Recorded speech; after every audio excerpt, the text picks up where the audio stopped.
السلام علیکم ورحمۃ اللہ وبرکاتہ۔ آج کے اس ایپیسوڈ میں مرزا غالب کے ایک مشہور شعر کی تشریح پڑھیں گے۔ پہلا شعر ہے: پھر مجھے دیدہ تر یاد آیا، پھر مجھے دیدہ تر یاد آیا، دل جگر تشنہ فریاد آیا، دل جگر تشنہ فریاد آیا۔ آج پھر مجھے دیدہ تر یاد آ گیا ہے، یعنی اپنی اشک آلودہ آنکھ یاد آ گئی ہے، اور نتیجے کے طور پر میرا دل و جگر فریاد کا آرزو مند ہو گیا ہے۔ گویا پھر اسی گریہ زاری کی لذت حاصل کرنے کی سعی اس میں پیدا ہو گئی ہے۔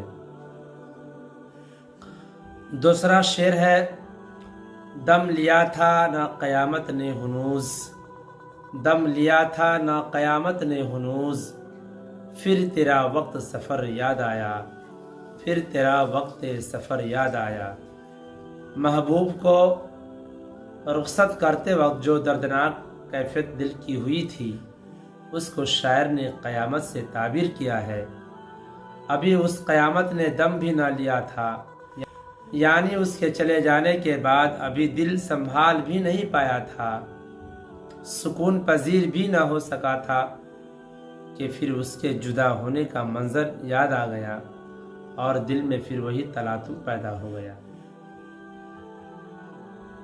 تیسرا شعر ہے: سادگی ہائے تمنا یعنی، سادگی ہائے تمنا یعنی، پھر وہ نئے رنگ نظر یاد آیا، پھر وہ نئے رنگ نظر یاد آیا۔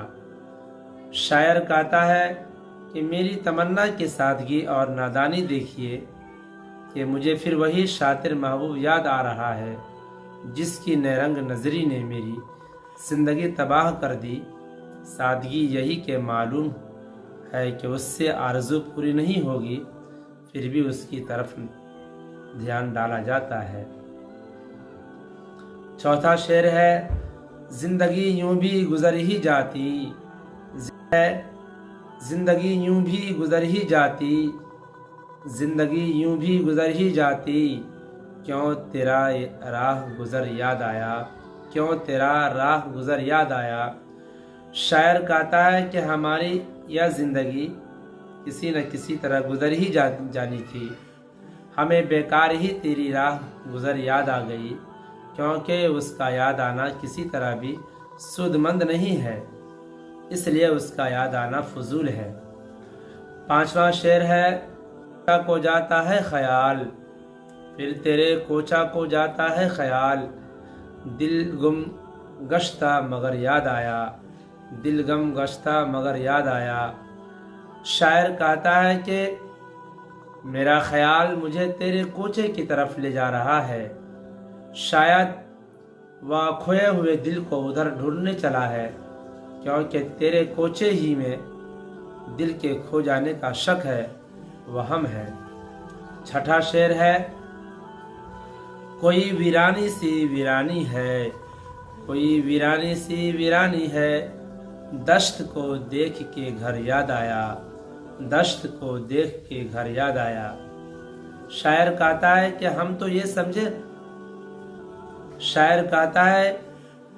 یہ سمجھے بیٹھے تھے کہ ہمارے گھر کسی ویرانی کہیں اور نہیں ہو سکتی، مگر دشت کی ویرانی کو دیکھ کر اندازہ ہوا کہ ہم غلط تھے، کیونکہ دشت بھی ہمارے گھر ہی کی طرح ویران ہے۔ اس کی ویرانی کو دیکھ کر ہمیں اپنا گھر یاد آ گیا۔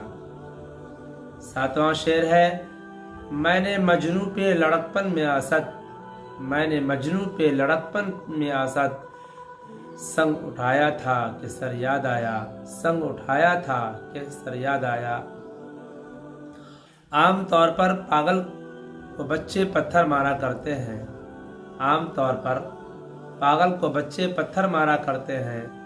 غالب کہتے ہیں کہ بچپن میں نے مجنوں کو مارنے کے لیے پتھر اٹھایا تھا کہ تبھی مجھے اپنا سر یاد آ گیا۔ مراد یہ ہے کہ مجھے خیال آیا کہ ہو سکتا ہے کہ کل کو میں بھی دیوانہ ہو جاؤں اور لڑکے مجھے پتھر مارے، اس لیے میں نے پتھر مارنا نہیں مارا۔